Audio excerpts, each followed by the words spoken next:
hindi kasi hawak or iba ang mayroong mandato sa pagsasagawa at pagdinig dito sa impeachment trial. Ito ay ang Senado.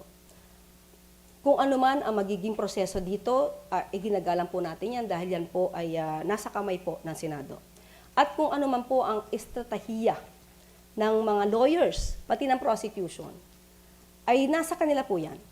Pero kung ang tanong mo ay ang opinion kung dapat na pumunta personal ang Vice Presidente, noon naman po niya sinabi na she wants bloodbath. At dito mapapakita ano ang kakayanan ng Vice Presidente upang sumagot sa mga katanungan or para harapin ang kanyang mga witnesses. Yung mga witnesses against her.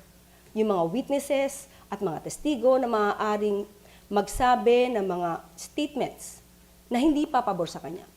Yan naman po ay karapatan ng isang respondent, ng isang defendant, maski na ng isang akusado, na harapin personal ang kanyang mga testigo or mga testigo laban sa kanya.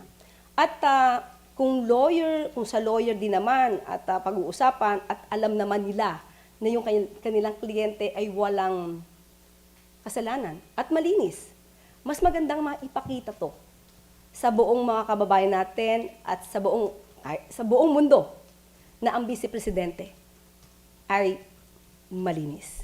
Kung yan ang gusto nilang ipakita. Mas maganda pong gano'n.